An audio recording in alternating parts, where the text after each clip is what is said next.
La primera línea de Daniel 12 dice: en ese tiempo, Miguel el arcángel, que protege a tu nación, se levantará. Entonces habrá un tiempo de angustia mayor que cualquier otro desde que las naciones existen. Pero en ese tiempo, todos los de tu pueblo cuyo nombre esté escrito en el libro serán rescatados. Este es el profeta Daniel advirtiéndonos sobre eventos extraordinarios del fin de los tiempos que afectarán al mundo entero como nunca antes. Pero no todo es desolador, porque también proporciona una esperanza maravillosa para aquellos que están en Cristo. Ahora, para entender Daniel 12, es necesario retroceder un par de capítulos hasta Daniel 10. En Daniel 10, se nos dice que Daniel estaba orando y ayunando durante 3 semanas para que Dios le hablara. Un ángel de Dios se aparece a Daniel y le dice: desde el primer día en que empezaste a orar por entendimiento y a humillarte ante tu Dios, tu petición fue escuchada en el cielo. He venido en respuesta a tu oración, pero durante 21 días el príncipe del reino de Persia bloqueó mi camino. Entonces Miguel, uno de los arcángeles, vino a ayudarme y lo dejé allí con el príncipe del reino de Persia. Toma nota de esto. Un mensajero angelical de Dios estaba en camino para darle a Daniel la respuesta a sus oraciones cuando un príncipe espiritual maligno del reino de Persia lo bloqueó. Y este príncipe espiritual era tan poderoso que Miguel, uno de los arcángeles de Dios, tuvo que intervenir.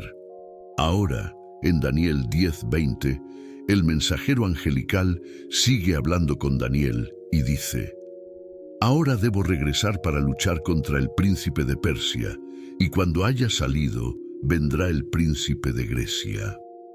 Aquí la Biblia menciona 2 espíritus territoriales, 2 entidades malignas principales que controlan una región particular. Pero aquí está lo sorprendente. En el versículo 21, este ángel le dice a Daniel: pero te diré lo que está anotado en la escritura de la verdad. Nadie me sostiene contra estos excepto Miguel, tu príncipe. El título príncipe es importante porque indica una jerarquía. Hay ángeles, serafines, querubines y luego arcángeles como Miguel. Y en el lado opuesto hay espíritus malignos y demonios, y luego hay espíritus malignos principales como el príncipe de Persia, como se destacó antes. Esto es importante debido a ese versículo inicial en Daniel 12.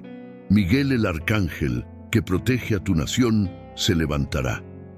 Se nos dice que, aunque la tierra verá una tremenda angustia, el pueblo de Dios será liberado.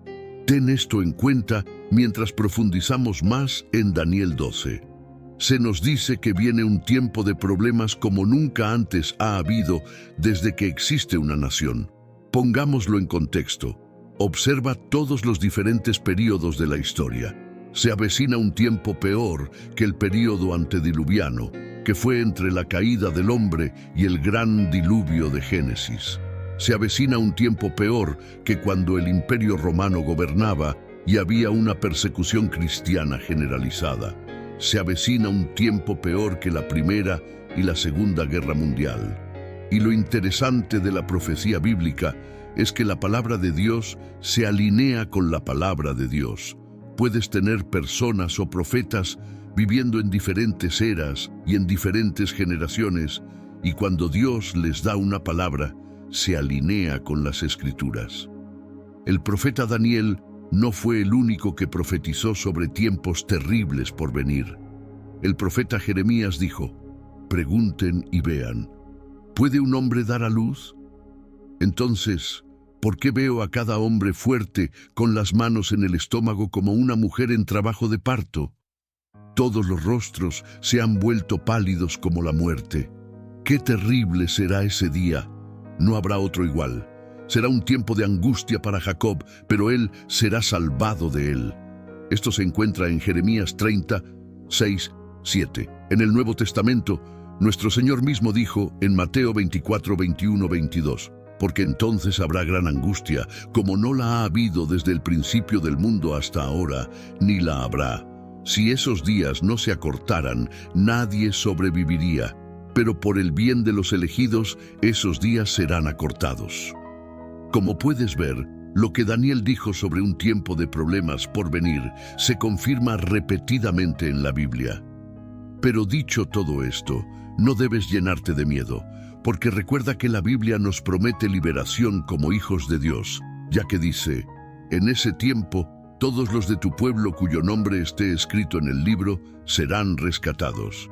Daniel 12:2 dice, muchos de los que yacen muertos y enterrados resucitarán, unos para vida eterna y otros para vergüenza y desprecio eterno. Para aquellos que han muerto, se despertarán a la vida eterna en el cielo con Dios, o al infierno eterno.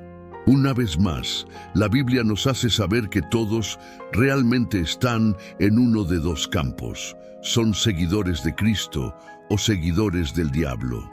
Tu nombre estará en el libro de la vida o no lo estará. Estarás caminando por el camino ancho o por el camino estrecho. Como señala Daniel 12:2, aquellos que han sido enterrados se despertarán para una vida eterna o una desgracia eterna. Este es el cuadro pintado en la Biblia. De esto podemos entender que habrá una resurrección que ocurrirá cuando el Señor Jesús venga por su iglesia. El apóstol Pablo, en 1 Tesalonicenses, dice que los muertos en Cristo resucitarán primero. Lo que no estamos seguros es si esta es la misma resurrección que la de Daniel 12, o si Daniel 12 se refiere a otra resurrección que ocurrirá al final de la tribulación. Muchos comentaristas cristianos debaten sobre esto. Sin embargo, sabemos que Dios resucitará a los que le pertenecen y ellos se levantarán para la vida eterna. En Daniel 12:7, la Biblia nos dice que el hombre vestido de lino que estaba de pie sobre el río levantó ambas manos hacia el cielo y juró solemnemente por el que vive para siempre, diciendo: será por un tiempo, tiempos y medio tiempo. Cuando termine la destrucción del pueblo santo, todas estas cosas habrán sucedido. La referencia a tiempo, tiempos y medio tiempo es ampliamente entendida como representando 3 años y medio. Esta frase también se usa en Apocalipsis 12:14. Esto ha llevado a algunos eruditos bíblicos a interpretar que Daniel está hablando del período de la gran tribulación. Ahora, en Daniel 12:8, Daniel hace una pregunta que todos pensamos. ¿Cómo terminará todo esto, mi Señor? Todos sabemos que en el tiempo previo al regreso de Cristo habrá señales extrañas en algunos casos, pero señales claras sin embargo. Se nos dice que algunas de estas señales son que abundará la iniquidad, habrá hambrunas y grandes terremotos, habrá engaño religioso, ya que falsos profetas se levantarán para engañar a muchos, y habrá guerras y pestilencias. Pero Daniel pregunta, ¿cómo terminará todo esto, mi Señor? Aquí está lo que se dice en los versículos 9 y 10. Vete ahora, Daniel, porque lo que he dicho se mantiene en secreto y sellado hasta el tiempo del fin. Muchos serán purificados, limpiados y refinados por estas pruebas. Pero los malvados continuarán en su maldad y ninguno de ellos entenderá. Solo los sabios sabrán lo que significa. ¿Ves cómo continúa este tema de la separación entre la luz y la oscuridad? Hasta ahora en este capítulo sabemos que habrá aquellos en el libro de la vida y aquellos que no lo estarán. Habrá quienes resucitarán para vida eterna y otros para vergüenza eterna. Así que podemos ver que hay una línea clara dibujada. Bien contra mal, justos contra injustos. Esta separación entre el pueblo de Dios y los que hacen el mal se destaca una y otra vez. Llegamos al versículo 10 en Daniel 12 y se nos dice que algunas personas serán purificadas y limpiadas, pero los malvados continuarán en su maldad. Habrá un grupo de personas que serán malvadas y perversas en los últimos días e incluso durante el período de tribulación. Y cuando la ira de Dios se derrame sobre la tierra, ellos continuarán en su maldad. En los últimos días habrá personas que serán malvadas en pensamiento, malvadas en acciones y malvadas en su corazón. Esto se alinea con lo que dice 2 Timoteo sobre cómo habrá un cambio en la sociedad y en los corazones de muchas personas. Timoteo dijo: los hombres serán amadores de sí mismos, avaros, jactanciosos, soberbios, blasfemos, desobedientes a los padres, ingratos, impíos, sin afecto natural, implacables, calumniadores, incontinentes, crueles, aborrecedores de lo bueno. No es toda la lista, pero puedes ver que la maldad aumentará.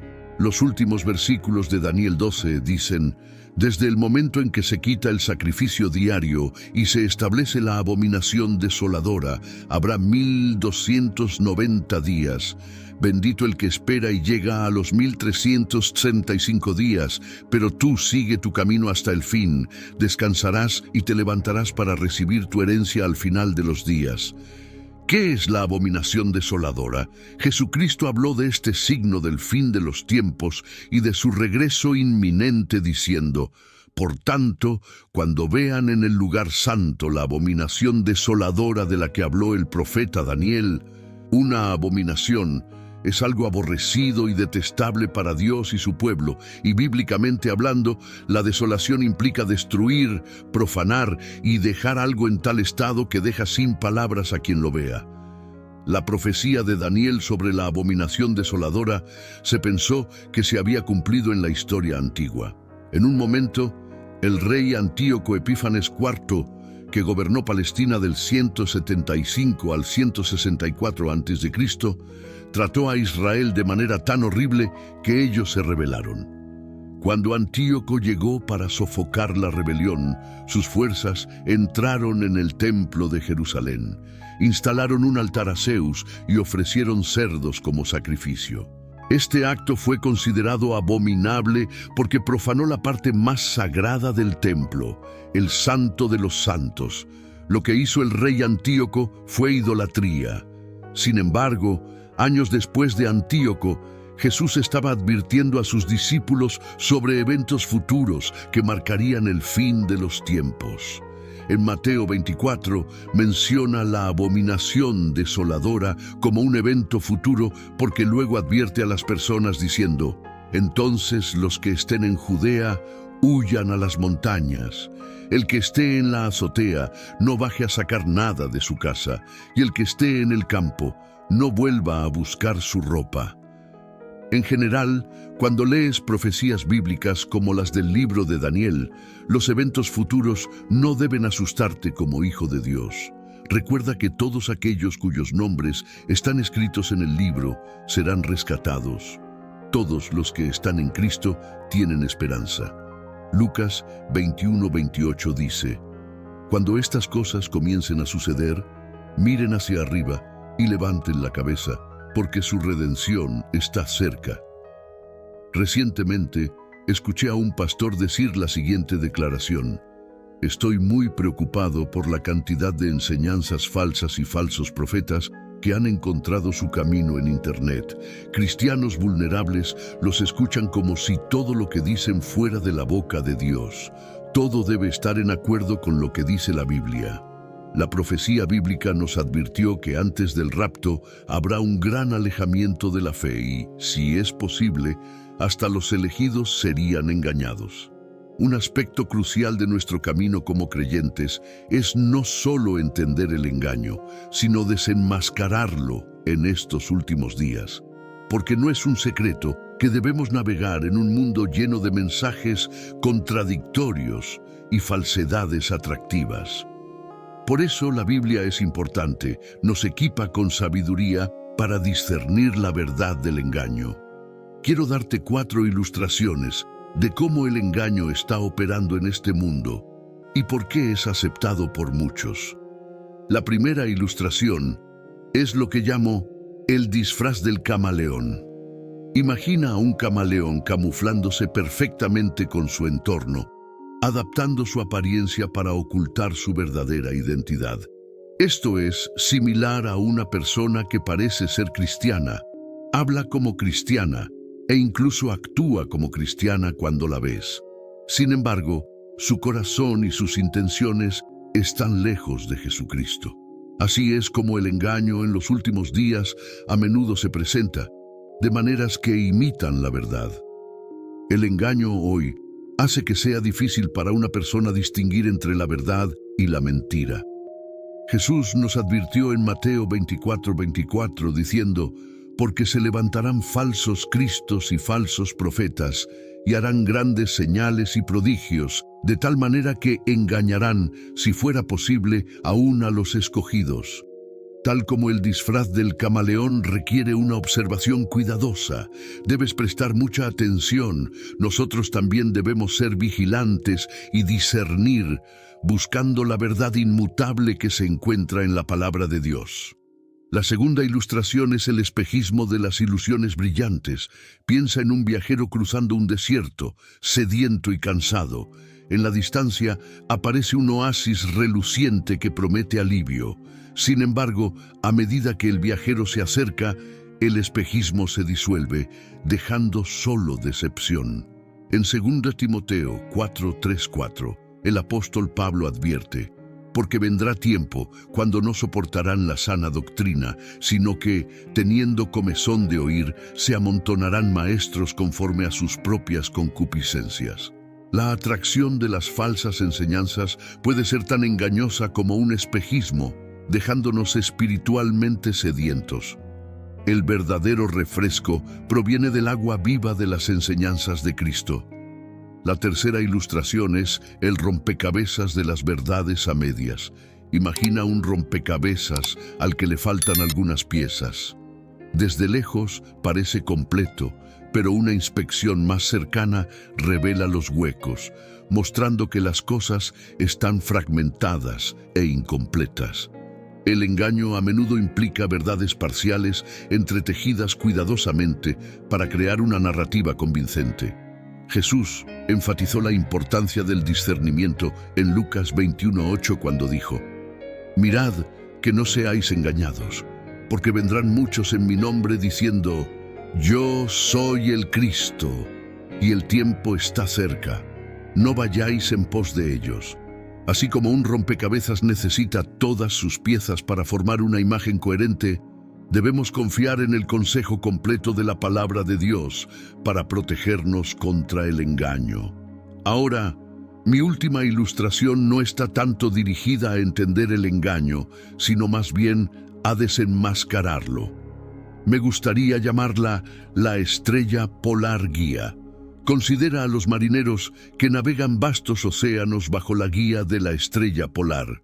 En la historia de la navegación, antes del GPS y la tecnología moderna, uno de los métodos más simples para determinar la dirección de un barco era observar el movimiento del sol a través del cielo. Los marineros usaban la posición del sol mientras se movía de este a oeste para guiar su ruta. Al mediodía podían determinar el norte y el sur por las sombras que proyectaba el sol. Los marineros literalmente tenían que mirar hacia arriba para poder averiguar hacia dónde se dirigían. De la misma manera, la palabra de Dios sirve como nuestra guía inmutable y confiable a través de los mares tumultuosos del engaño. El Salmo 119:105 nos asegura: lámpara es a mis pies tu palabra y lumbrera a mi camino. Así como la estrella polar permanece fija en medio de cielos cambiantes, la verdad de la palabra de Dios permanece inquebrantable, ofreciendo claridad y dirección en un mundo lleno de confusión. Los últimos días presentan desafíos únicos para todos los creyentes, pero no debemos dejarnos vencer por el engaño. De hecho, deberíamos ser como detectives hábiles. ¿Has visto el nivel de detalle forense al que los detectives recurren para descubrir la verdad? Agotan todas las posibles avenidas buscando la verdad. Nosotros también podemos hacer lo mismo como creyentes. Podemos descubrir la verdad y desenmascarar las falsedades siendo atentos. probando cada espíritu contra la palabra de Dios, conociendo la palabra de Dios y buscando dirección desde arriba a través de la oración. Mientras avanzamos en nuestro camino, recordemos el disfraz del camaleón, el espejismo de las ilusiones brillantes, el rompecabezas de las verdades a medias y la estrella polar guía. Que nuestro discernimiento esté alimentado por la fe, arraigado en la palabra de Dios y empoderado por el Espíritu Santo. El apóstol Pablo nos dijo en Efesios 6:14, «Estad, pues, firmes, ceñidos vuestros lomos con la verdad». Guardémonos con la verdad de Dios, protegidos del engaño que busca descarrilar nuestra fe. Rezo para que todos nosotros seamos creyentes vigilantes, desenmascarando el engaño con discernimiento y la verdad que está en la palabra de Dios. Desde el principio de los tiempos, Dios ha estado atrayéndonos hacia Él, incluso cuando obstinadamente lo ignoramos. Él no se aleja, nunca se rinde con nosotros. En el libro de Mateo, Jesús compara su segunda venida con una gran fiesta de bodas, una celebración alegre de la unión perfecta entre Jesucristo y su novia, la Iglesia. Así que estamos invitados al mayor banquete de todos los tiempos. ¿Has respondido a esa invitación o la estás posponiendo hasta el último minuto?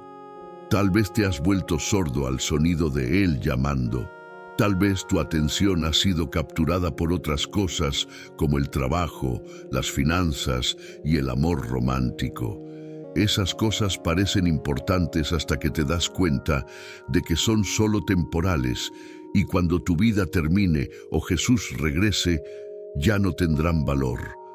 Todos pensamos que tenemos más tiempo para arreglar cuentas con Dios, pero la verdad es que la vida es corta, el mañana no está garantizado. Todo lo que hacemos hoy importa a nivel eterno. Si Jesús regresara hoy, ¿estarías listo? ¿Podrías decir que tu corazón está firmemente puesto en Cristo? Ahora es el momento de poner tu fe en Jesús. Así que hoy, si escuchas su voz, no endurezcas tu corazón, en cambio, deja que Él entre y cambie tu vida para siempre. En Hebreos 12:1, la Biblia dice, «Por tanto, puesto que estamos rodeados de una multitud de testigos, dejemos todo peso y el pecado que tan fácilmente nos envuelve y corramos con perseverancia la carrera que tenemos por delante». La Biblia nos llama a deshacernos de todo peso innecesario en nuestras vidas y a dejar de lado el pecado que intenta atraparnos y mantenernos atados. Pueblo de Dios, Jesucristo es lo único que importa y con el tiempo que tenemos, vivamos con sabiduría, aprovechando cada día y sirviendo al Señor mientras aún podemos. Nuestros días están contados y debemos vivir para Dios. En todo lo que hagas, pon a Dios en primer lugar. En medio de todo lo que atravieses, confía en Dios primero. La versión amplificada de Hebreos 12:1 dice, «Por tanto, puesto que estamos rodeados de una multitud de testigos que por la fe han dado testimonio de la verdad, de la absoluta fidelidad de Dios, despojémonos de todo peso innecesario y del pecado que tan fácilmente y hábilmente nos enreda, y corramos con perseverancia y persistencia activa la carrera que tenemos por delante». Me gustaría que tomáramos un momento para reflexionar sobre este versículo. En el teatro de tu mente, quiero que imagines esta gran nube de testigos. La Biblia no revela sus identidades, pero para esta ilustración, imaginemos que esta nube de testigos tiene una tarea en el cielo: documentar todo lo que haces para que en el día del juicio se presenten como testigos. Ahora piensa, ¿qué dirá esa nube de testigos sobre ti? Dirán que no había ninguna duda de que Dios era el centro de tu vida. Dirán que viviste una vida que glorifica a Jesucristo. Esta gran nube de testigos dirá que te escucharon despertar cada día con alabanzas en tus labios. Dirán que tu vida de oración era fuerte. Testificarán de tu carácter y dirán que eras un hombre o una mujer genuinamente de Dios. Dirán que amaste a tu prójimo. Usarán palabras como autocontrolado, humilde, orador y perdonador para describirte. ¿Qué dirá esa nube de testigos sobre ti? Para algunos, esta nube de testigos dirá que nunca te vieron orar a menos que quisieras algo. Nunca te vieron abrir la palabra de Dios y meditar en ella. ¿Qué dirán si dicen que nunca tuviste un corazón lleno de gratitud? Siempre querías más y nunca estabas agradecido por las bendiciones que Dios te dio. Pueblo de Dios, quiero que pienses por un momento, ¿qué dirá esta gran nube de testigos sobre ti? Tus ojos están llenos de codicia y envidia por cosas mundanas. Tu corazón está lleno de celos y orgullo. Dirán que te vieron menospreciar a otras personas o que te escucharon desanimar a otros. ¿Qué dirá esa nube de testigos sobre ti?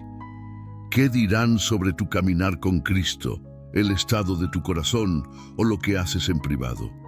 Necesitamos tener la presencia de mente para saber que lo que hacemos importa.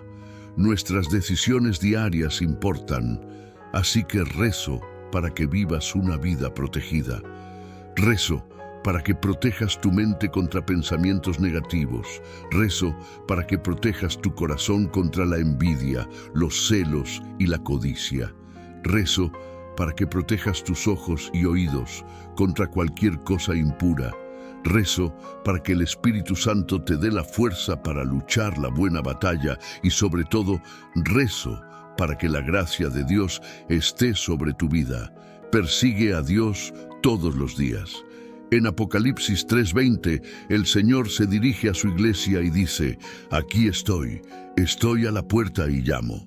Si alguno oye mi voz y abre la puerta, entraré y cenaré con él, y él conmigo. Y también me gustaría destacar que el Salmo 95:8 dice: Hoy, si escuchas su voz, no endurezcas tu corazón como en la rebelión. Abramos nuestros corazones a su voz. Si escuchas su voz, no endurezcas tu corazón. La Biblia dice que la voz que escuchas cuando oras, cuando lees su palabra o cuando eres convencido por el Espíritu Santo, no debemos endurecer nuestros corazones ni entristecer al Espíritu Santo. Te animo a que escuches y respondas al llamado de Cristo. Abramos la puerta y dejémoslo entrar para que pueda morar con nosotros y en nosotros. Una vez que hagamos esto, Él escribirá nuestros nombres en su libro de la vida. Parte de la lucha para escuchar la voz de Dios para muchos cristianos se debe a que se enfocan en cosas equivocadas, y eso es parte del engaño. El diablo quiere que pienses que todo lo demás, excepto Dios, merece tu atención total. El diablo quiere que cumplas con las demandas del mundo, pero no con lo que Dios exige de un hombre o mujer cristiano. No nos dejemos engañar por el príncipe de este mundo. No te dejes engañar por el maligno que quiere que nos enfoquemos en los placeres y la felicidad temporal que este mundo nos ofrece. El enemigo quiere que estemos despreocupados acerca de la venida de Cristo. Lucas 12, 19, 20 dice: Y diré a mi alma: Alma, tienes muchos bienes guardados para muchos años. Descansa, come, bebe y diviértete. Pero Dios le dijo: Necio, esta noche te pedirán tu alma, y lo que has preparado, ¿de quién será? Estos placeres, aunque buenos y disfrutables, no satisfacen nuestras almas ni nos traen verdadera alegría y felicidad. Pero si vivimos nuestras vidas para Dios, obedeciendo su palabra y mandamientos, seremos recompensados con vida eterna y gozo. Este es nuestro llamado en la vida. Aunque estamos en este mundo, no somos de este mundo, y por lo tanto, debemos vivir para Dios según sus estándares y su voluntad. El apóstol Pablo nos recuerda esto en Romanos 12:2 cuando dice: No os conforméis a este siglo, sino transformaos por medio de la renovación de vuestro entendimiento, para que comprobéis cuál sea la buena voluntad de Dios, agradable y perfecta. Y de nuevo se nos recuerda en Romanos 14:8, pues si vivimos, para el Señor vivimos, y si morimos, para el Señor morimos. Así que ya sea que vivamos o que muramos, del Señor somos. Entonces, ¿qué significa vivir para el Señor? Significa tenerlo como el centro de nuestras vidas, buscar su palabra antes que nuestros propios deseos egoístas, escuchar su voz entre todas las demás voces que escuchamos y hacer que nuestra misión de vida sea servirlo en todo lo que hacemos. Todo esto es más fácil decirlo que hacerlo. Es mucho más fácil para nosotros elegir hacer lo incorrecto en lugar de lo correcto. Es más fácil elegir el camino ancho en lugar del estrecho. Es más fácil elegir el mundo en lugar de Dios, porque el mundo y la carne van de la mano. Elegir a Dios significa que tienes que negarte a ti mismo. Tienes que elegir su voluntad sobre la tuya. Vivir para Dios no es una tarea fácil. Por eso Jesús nos dice en Mateo 7:13-14, entrad por la puerta estrecha, porque ancha es la puerta y espacioso el camino que lleva a la perdición, y muchos son los que entran por ella. Porque estrecha es la puerta y angosto el camino que lleva a la vida, y pocos son los que la hallan. La puerta estrecha puede ser agotadora y difícil de entrar, pero créeme, vale la pena. Cristo está llamando a la puerta de nuestros corazones. Quiere que elijamos la vida eterna y no la condenación. Pero aquí está la cosa. El Señor es tan gentil y bondadoso que no se impone. En cambio, espera que respondamos a su llamada. La llamada en nuestros corazones que nos llama a arrepentirnos. Así que te animo a vivir para el Señor, a vivir una vida consciente de la eternidad. Sé consciente de acumular tesoros en el cielo, tesoros que no perecen.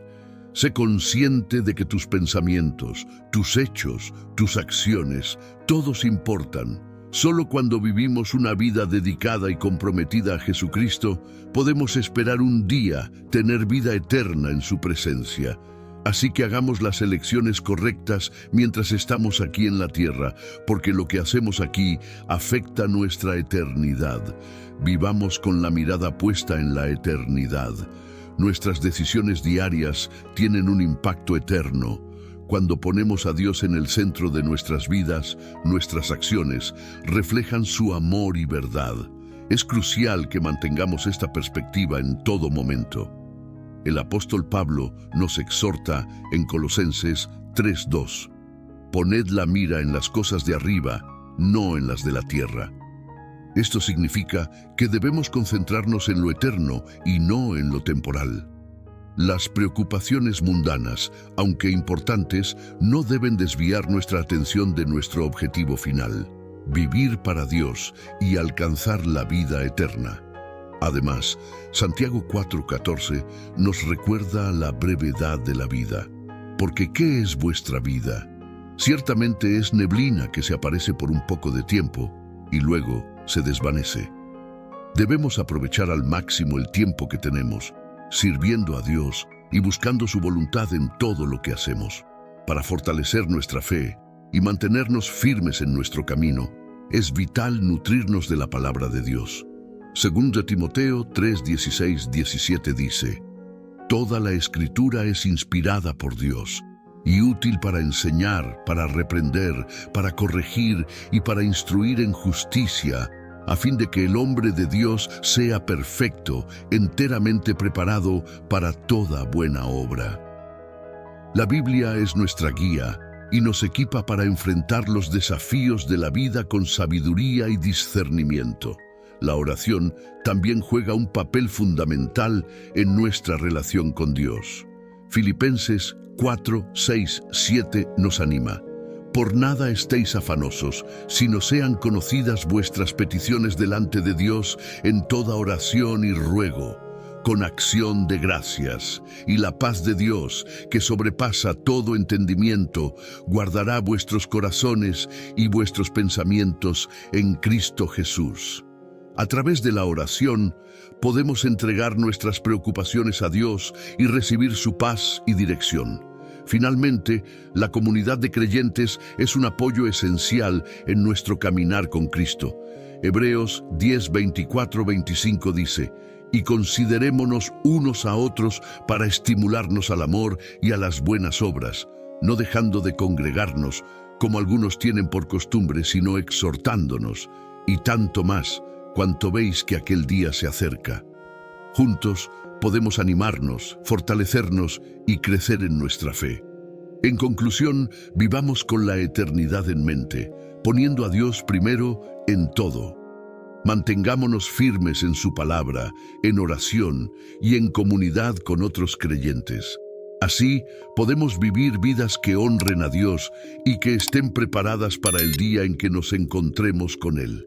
Que el Señor nos guíe y nos fortalezca en nuestro caminar diario y que siempre busquemos su voluntad en todo lo que hacemos.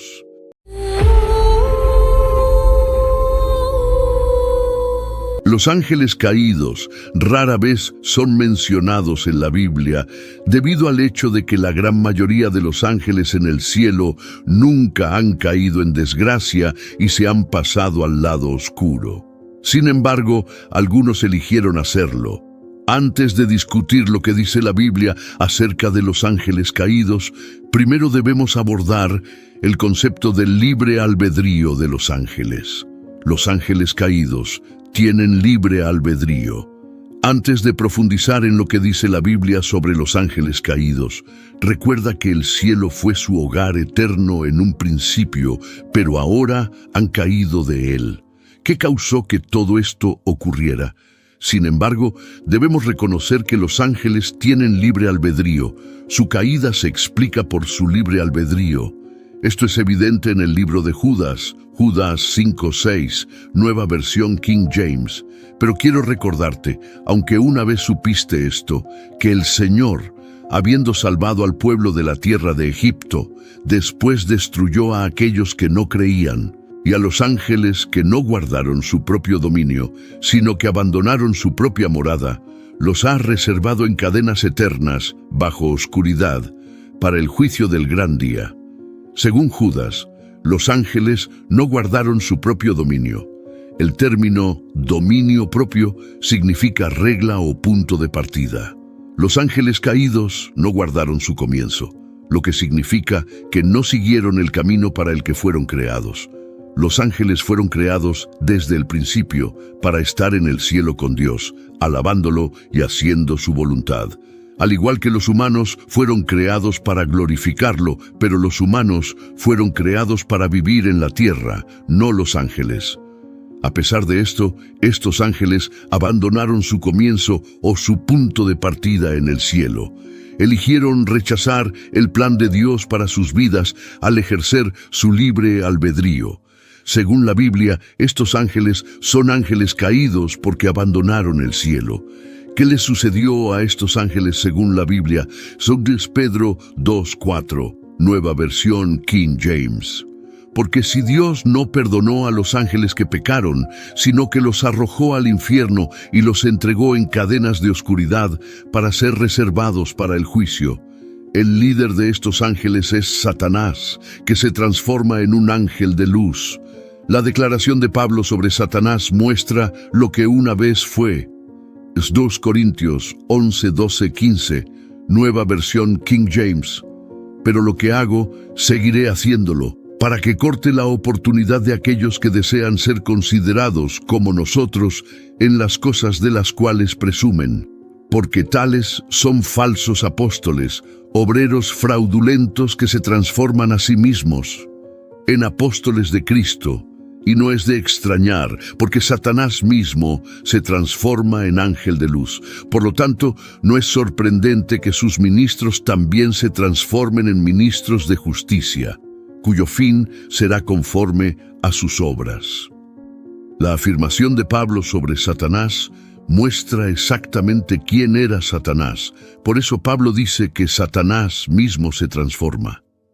Es demasiado fácil para Satanás disfrazarse porque alguna vez estuvo del lado de Dios.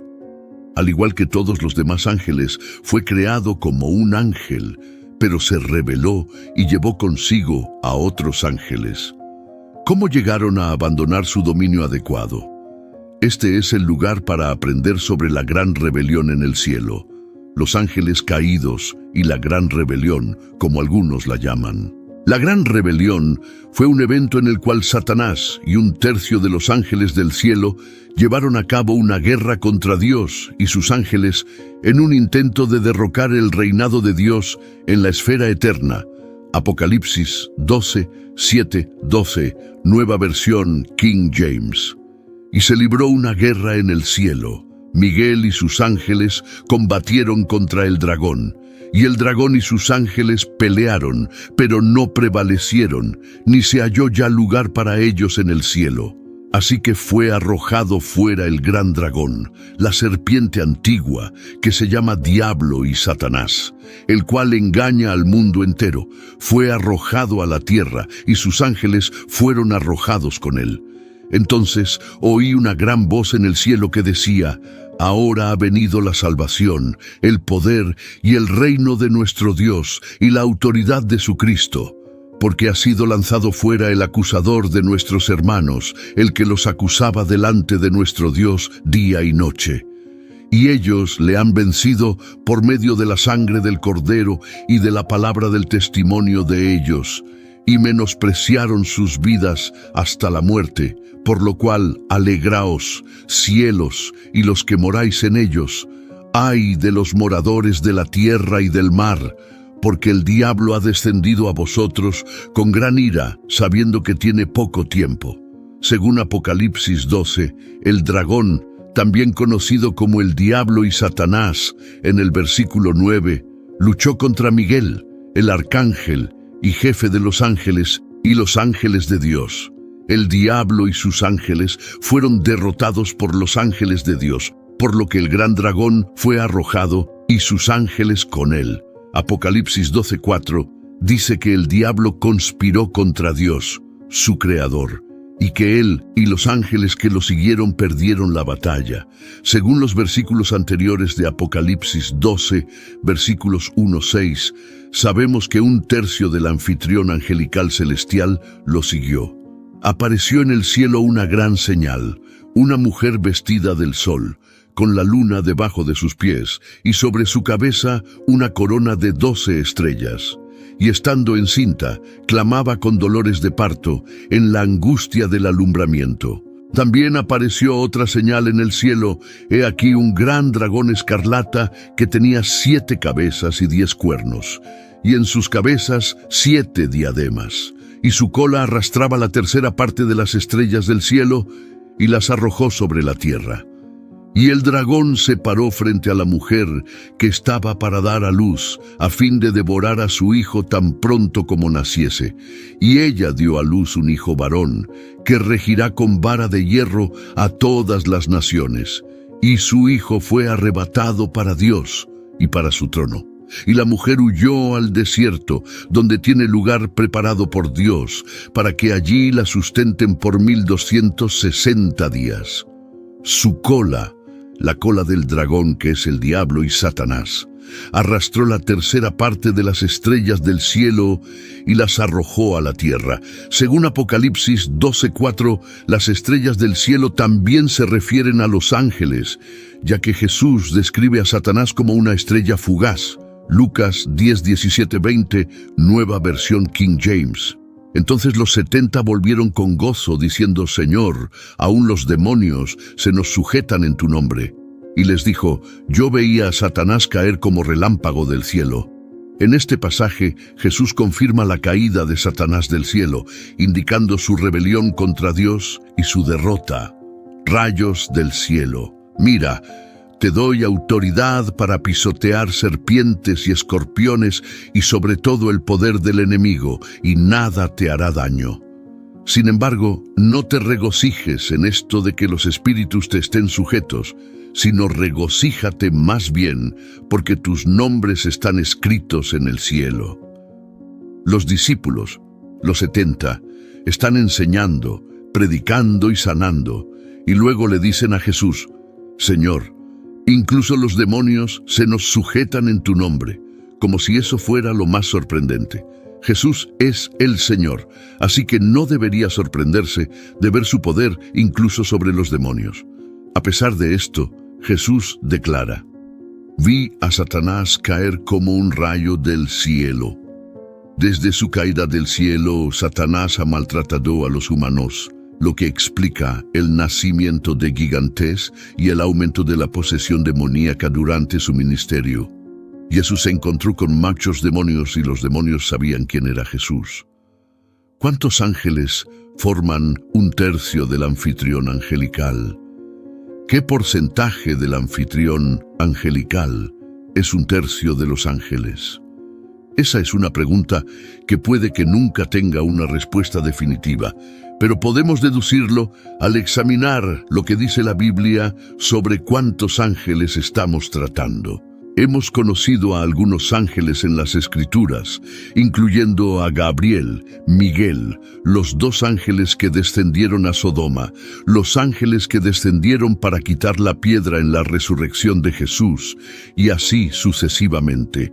En Génesis 28 leemos acerca de muchos ángeles en el cielo cuando Dios promete bendecir a Jacob y cumplir la promesa que el Señor Dios hizo a su abuelo Abraham. Génesis 28, 10, 17, nueva versión King James. Jacob salió de Beerseba y se dirigió hacia Harán. Llegó a cierto lugar y pasó la noche allí porque ya se había puesto el sol. Tomó una de las piedras del lugar, la puso como cabecera y se acostó a dormir en ese lugar. Tuvo un sueño. Vio una escalera apoyada en la tierra, con su extremo superior tocando el cielo y ángeles de Dios subiendo y bajando por ella. A su lado estaba el Señor que le dijo: «Yo soy el Señor, el Dios de tu abuelo Abraham y el Dios de tu padre Isaac. La tierra en la que estás acostado te la daré a ti y a tus descendientes. Tu descendencia será tan numerosa como el polvo de la tierra. Y te extenderás al oeste y al este, al norte y al sur, y todas las familias de la tierra serán bendecidas por medio de ti y de tus descendientes. Estoy contigo, te protegeré por donde quiera que vayas y volveré a traerte a esta tierra. No te dejaré hasta que haya cumplido lo que te he prometido». Cuando Jacob se despertó de su sueño, exclamó: «Ciertamente el Señor está en este lugar y yo no lo sabía». Tuvo miedo y dijo: «Qué asombroso es este lugar. Esto no es otra cosa que la casa de Dios. Esta es la puerta del cielo». En el sueño de Jacob ve a los ángeles subiendo y bajando por la escalera celestial que él llama Betel, que significa casa de Dios. Según el sueño de Jacob, hay una gran cantidad de ángeles. Este es un buen punto de partida para determinar cuántos ángeles existen en total y cuántos comprende un tercio. Mateo 26:53 nos acerca a una estimación, pero aún nos deja con más preguntas. Leamos lo que Jesús tiene que decir. Mateo 26:47-54, nueva versión King James. Mientras aún hablaba, llegó Judas, uno de los 12, y con él una gran multitud con espadas y palos, enviada por los principales sacerdotes y los ancianos del pueblo. El traidor les había dado esta señal: «Aquel a quien yo bese, ese es, prendedlo». Y enseguida se acercó a Jesús, diciendo: «Salve, maestro», y lo besó. Jesús le dijo: «Amigo, ¿a qué has venido?». Entonces se acercaron y echaron mano a Jesús y lo prendieron. Pero uno de los que estaban con Jesús extendió la mano y sacó su espada, hirió al siervo del sumo sacerdote y le quitó la oreja. Jesús entonces le dijo: «Vuelve tu espada a su lugar, porque todos los que tomen espada, a espada perecerán. ¿O piensas que no puedo rogar a mi Padre y Él me pondría de inmediato a disposición más de 12 legiones de ángeles? ¿Cómo entonces se cumplirían las Escrituras que dicen que así debe suceder?». En Mateo 26:53, Jesús menciona más de 12 legiones de ángeles que Dios Padre podría enviar en su ayuda.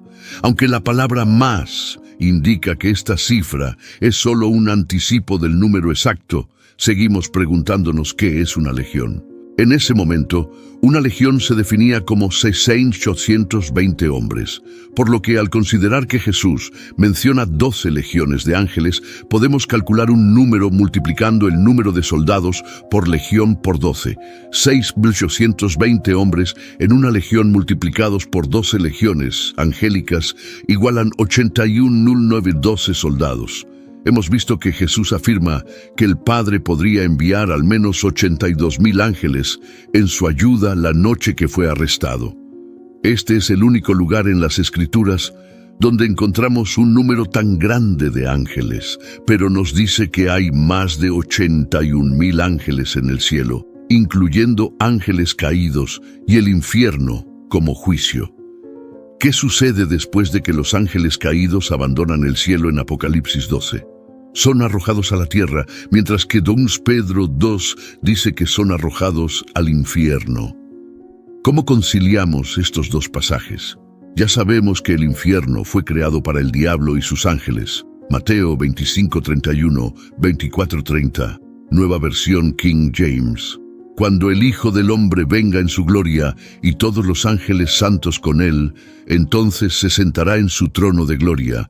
Las naciones serán reunidas delante de él, y él los separará uno de otro, como el pastor divide las ovejas de los cabritos, y pondrá las ovejas a su derecha y los cabritos a su izquierda. Entonces el rey dirá a los de su derecha: vengan, benditos de mi Padre, hereden el reino preparado para ustedes desde la fundación del mundo. Porque tuve hambre y ustedes me dieron de comer, tuve sed y ustedes me dieron de beber, fui forastero y ustedes me recibieron en su casa, estuve desnudo y me vistieron, enfermo y me visitaron, estuve en prisión y vinieron a mí. Entonces los justos le responderán diciendo: Señor, ¿cuándo te vimos hambriento y te alimentamos, o sediento y te dimos de beber? ¿Cuándo te vimos como forastero y te recibimos, o desnudo y te vestimos? ¿Cuándo te vimos enfermo o en prisión y fuimos a visitarte? Y el rey les responderá: de cierto les digo que en cuanto lo hicieron a uno de estos mis hermanos más pequeños, a mí lo hicieron. Luego también dirá a los de su izquierda: apártense de mí, malditos, al fuego eterno preparado para el diablo y sus ángeles. Porque tuve hambre y no me dieron de comer, tuve sed y no me dieron de beber, fui forastero y no me recibieron, estuve desnudo y no me vistieron, enfermo y en prisión y no me visitaron. Según Mateo 25:41, el fuego eterno, infierno, fue preparado para el diablo y sus ángeles.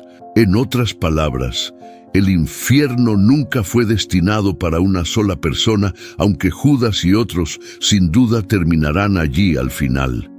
Satanás y los ángeles caídos fueron los destinatarios pretendidos del infierno. El infierno fue creado en el cielo como un castigo final para los líderes de la gran rebelión.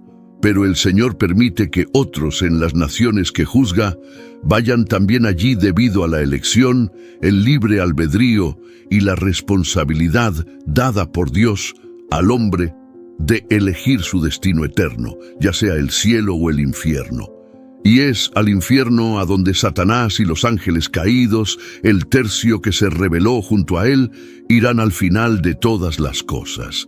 Dios ejercerá su ira sobre aquellos que se han rebelado contra él, y Satanás y los ángeles caídos no escaparán indemnes. Hemos visto aquí que los ángeles caídos existen, a pesar de que la idea de haber caído de la gracia es difícil de entender para algunos de nosotros. Nos gustaría creer que los ángeles no pueden caer, pero la historia bíblica demuestra lo contrario. Se sabe que los ángeles caídos son un tercio del anfitrión angelical que sigue a Satanás en la gran rebelión y trata de derrocar a Dios y su trono para tomar el control del cielo. También sabemos que el intento fue un fracaso colosal y que Satanás y sus ángeles rebeldes fueron expulsados del cielo. algunos ángeles caídos que ahora están en el infierno y otros que están en la tierra siguen caminos separados.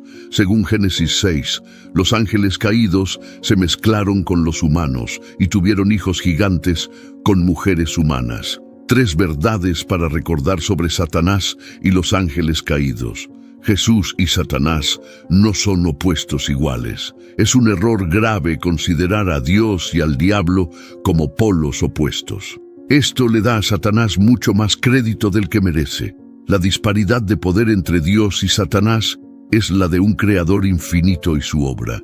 No importa cuán astuto o poderoso pueda llegar a ser Satanás en su rebelión contra Dios, nunca podrá igualar el poder de aquel que lo creó. En pocas palabras, ningún ser angélico, ya sea caído o justo, puede competir con el poder y la fuerza de Jesús. Los seres angélicos son más poderosos que tú, pero no que el Espíritu Santo.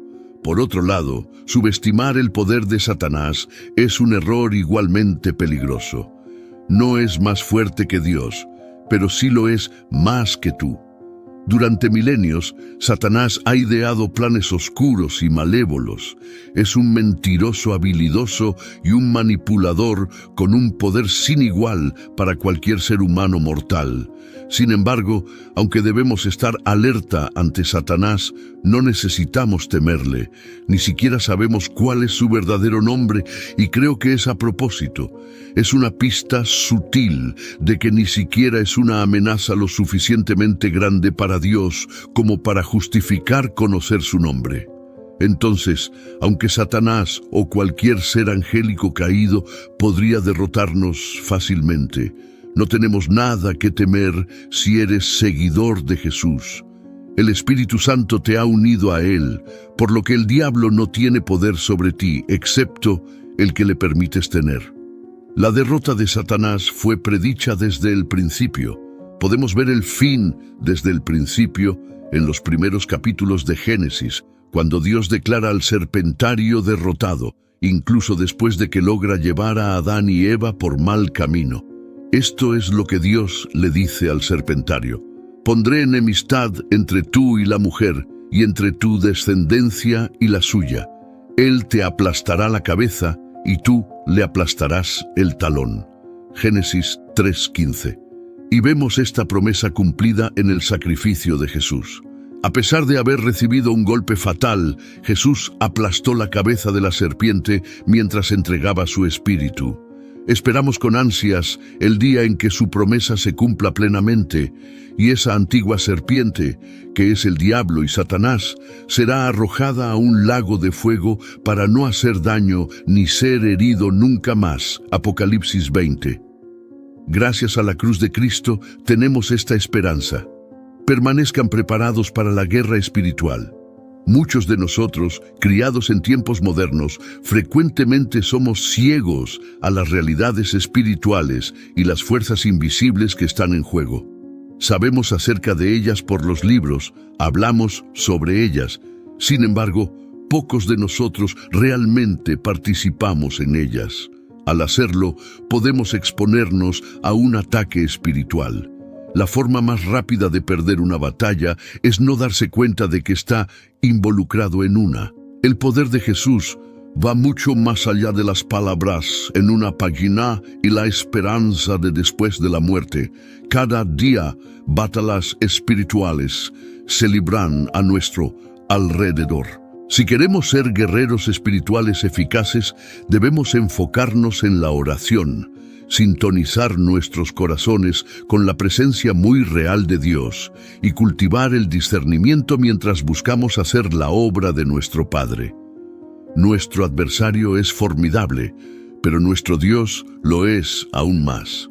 Espero que hayan encontrado esta exploración sobre los ángeles caídos y el plan divino interesante y esclarecedora. La historia de los ángeles caídos nos recuerda no solo la realidad de la batalla espiritual, sino también el poder redentor de Dios a través de Jesucristo. Si aprendieron algo nuevo hoy o encontraron inspiración en esta historia, por favor, compártanlo en los comentarios a continuación. Nos encantaría escuchar sus reflexiones y pensamientos. Si este video les fue útil, por favor, dejen su me gusta y no olviden suscribirse al canal para obtener más contenidos fascinantes y educativos. Al suscribirse, se mantendrán actualizados con nuestras últimas exploraciones y análisis de temas intrigantes. Gracias por ver y por ser parte de nuestra comunidad. Hasta la próxima vez. Cuídense y continúen explorando el mundo del conocimiento con nosotros.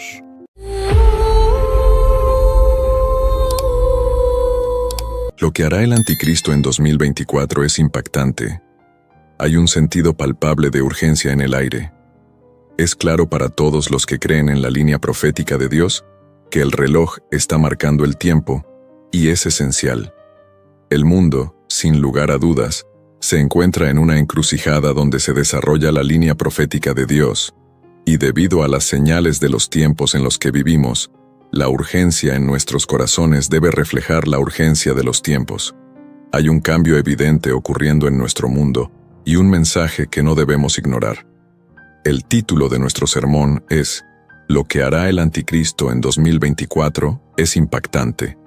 Puede sonar sorprendente e incluso inquietante, pero es imperativo que abordemos este tema con mentes y corazones abiertos. Como creyentes, no solo es nuestro deber, sino también nuestro llamado, discernir las señales de los tiempos y entender la batalla espiritual que se libra en nuestro mundo hoy en día. El propósito de nuestro sermón hoy es doble: llamar su atención sobre la presencia muy real del espíritu del anticristo en medio de nosotros, y arrojar luz sobre cómo este espíritu está preparando el terreno para lo que podría ser una serie impactante de eventos en el año 2024. Nos encontramos en una encrucijada en la historia, donde las mareas de oscuridad y engaño están aumentando, y el reloj avanza hacia lo que podría ser un momento crítico en la historia humana. Para establecer una base bíblica para nuestro sermón, volvamos a las palabras inspiradas del apóstol Juan, que se encuentran en las primeras y segundas epístolas de Juan. En 1 Juan 4:3, leemos estas palabras: «Pero todo espíritu que no confiesa a Jesús no es de Dios, sino del anticristo, del cual ya habéis oído que viene, y que ahora ya está en el mundo». Notemos la verdad profunda transmitida en este verso. El espíritu del anticristo no es simplemente una amenaza futura, es una realidad presente que ya está trabajando en nuestro mundo. Hay un movimiento en esta tierra del espíritu del anticristo. Está sucediendo en nuestras naciones, en nuestras instituciones, en la televisión, en las películas e incluso en nuestros vecindarios locales. Existe un verdadero espíritu del anticristo. A menudo, como cristianos, estamos preocupados por el anticristo, el hombre.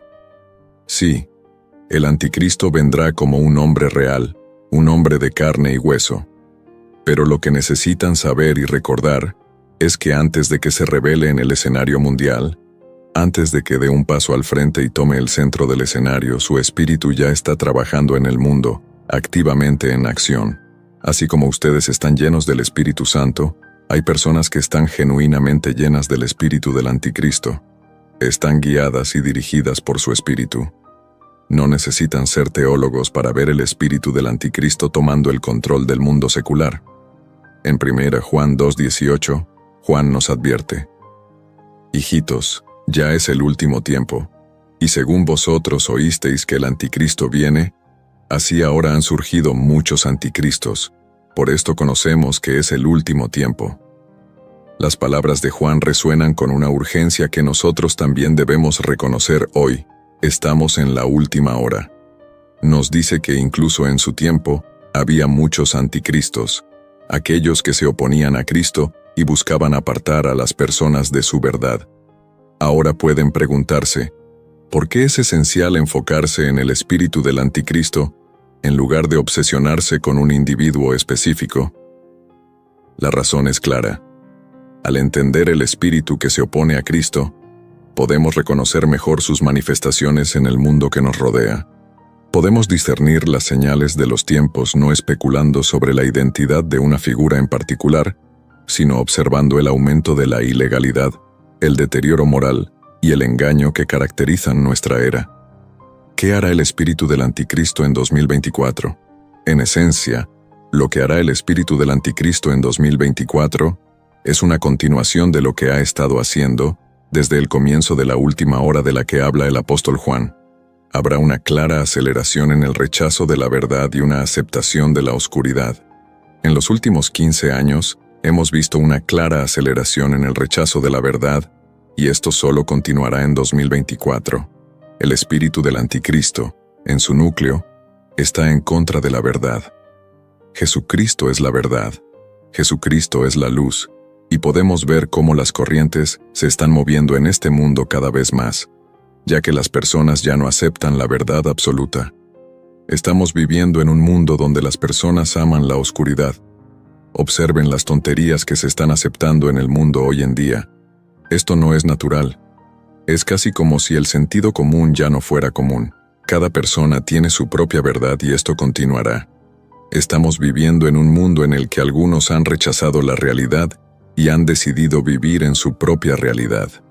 En preparación para adorar a un hombre, el acondicionamiento de las personas para seguir y adorar a un líder o figura carismática continuará aumentando en los próximos años, incluyendo en 2024, cuando llegue el anticristo. No le tomará décadas ser reverenciado y adorado. En este momento, los corazones de hombres y mujeres de todo el mundo están siendo sutilmente persuadidos por el espíritu del anticristo para depositar su confianza y lealtad en un hombre, en lugar de en Dios. Las personas tienen la percepción equivocada de que cuando llegue el anticristo, tendrá que transformar el mundo y cambiar drásticamente la forma en que opera. Pero eso no es cierto. Cuando el anticristo aparezca y tome el centro del escenario en la sociedad, el mundo ya estará preparado para él.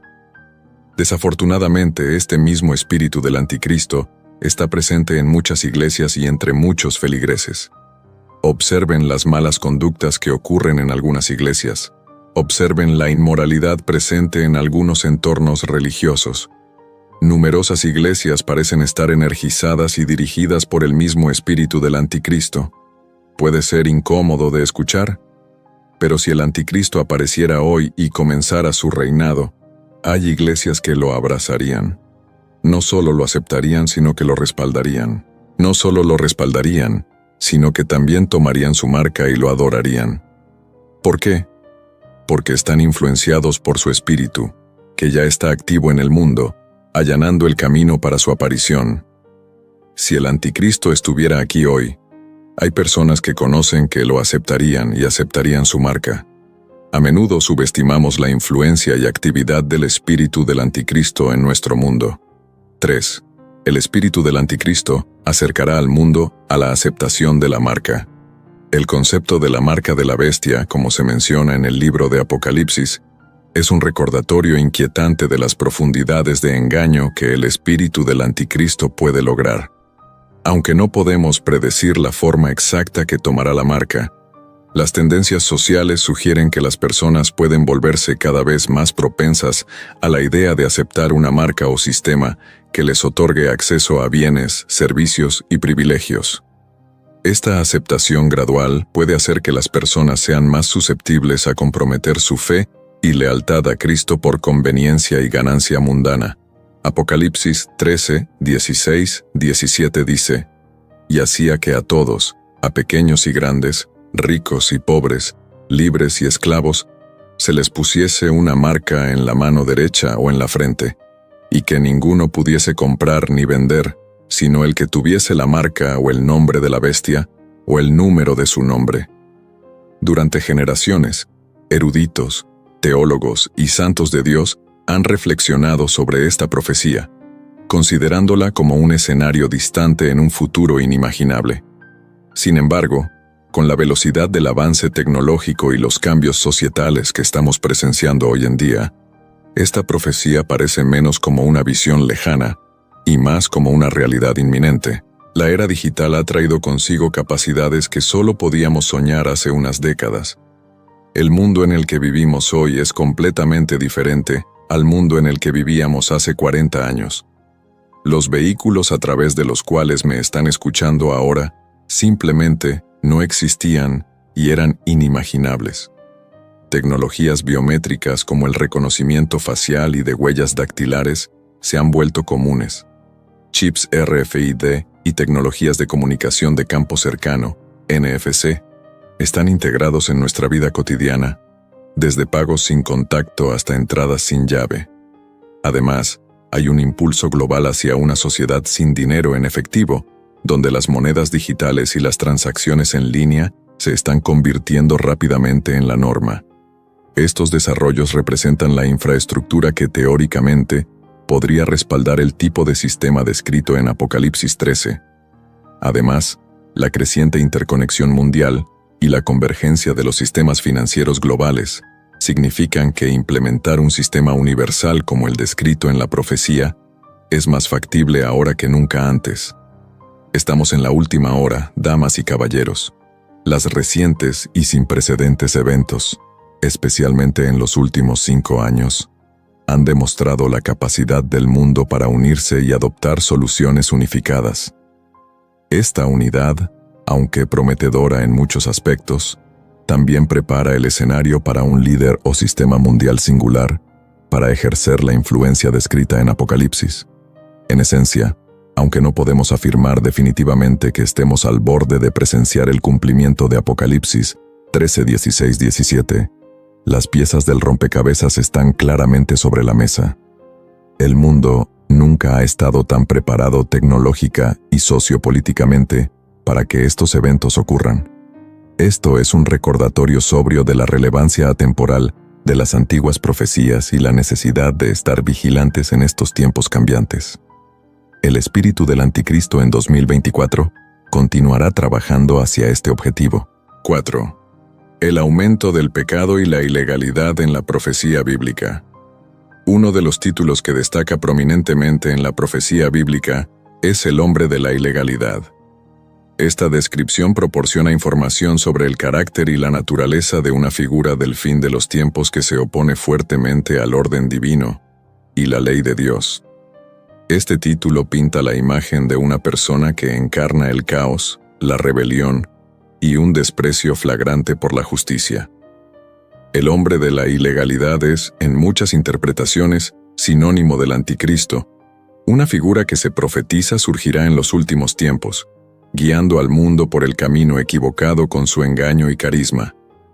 La creciente ilegalidad observada en el mundo de hoy es un testimonio de la influencia omnipresente del espíritu del anticristo a medida que las sociedades se alejan de los estándares divinos y los valores bíblicos.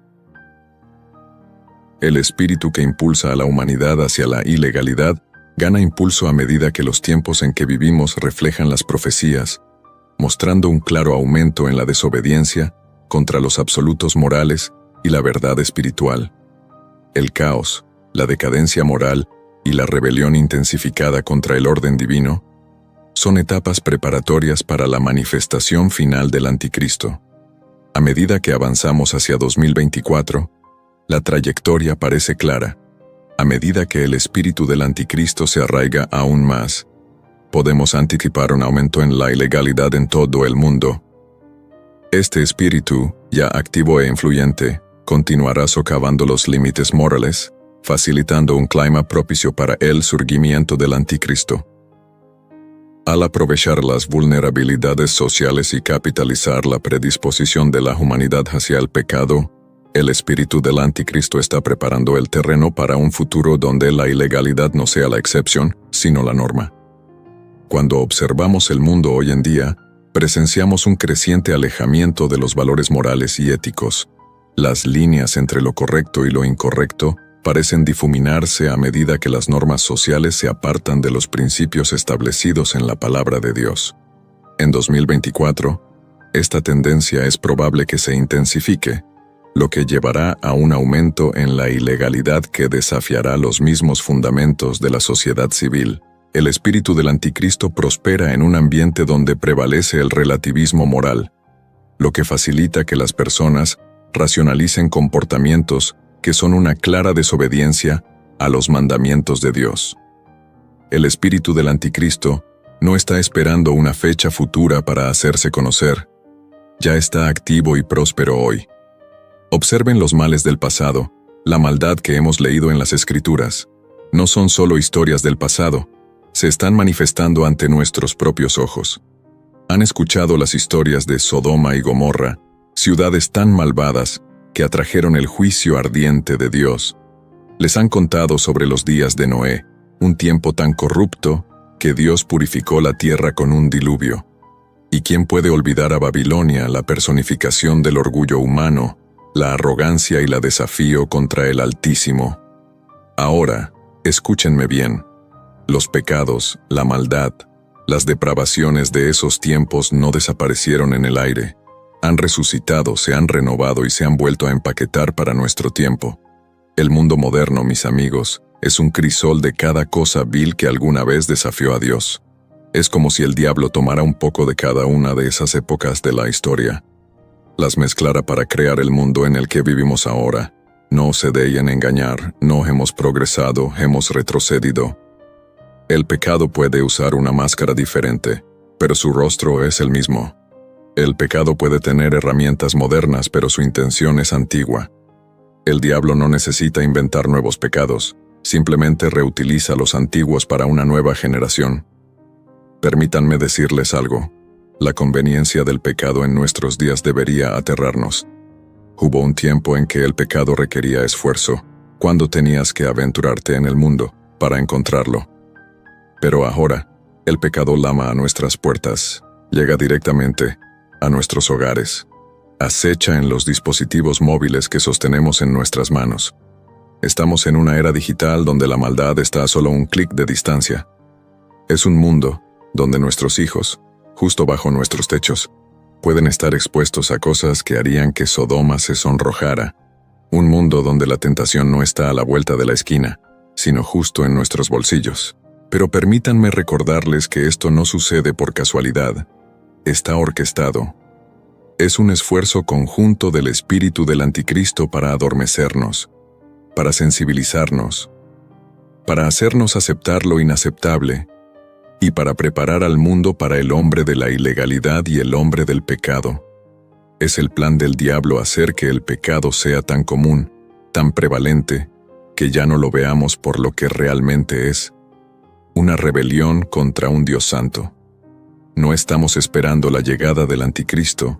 Mis amigos, su espíritu ya está aquí, trabajando tras bastidores, manipulando las cuerdas, dando forma a culturas y sociedades, y haciendo que lo anormal parezca normal. Esta es la estratagema del diablo para preparar al mundo para el surgimiento eventual de su elegido. El mundo está al borde del precipicio con el espíritu del anticristo más potente que nunca. Como creyentes, debemos equiparnos con la armadura de Dios, fortalecer nuestra fe y brillar como faros de luz en la oscuridad envolvente. Los eventos de 2024, aunque inciertos en detalles, son indudablemente cruciales en la línea profética de Dios. Seamos diligentes, no solo espectadores, sino guerreros activos por Cristo, manteniéndonos firmes contra la marea engañosa y anunciando el reino de Dios. El momento de prepararse y actuar es ahora, porque la hora está realmente avanzada.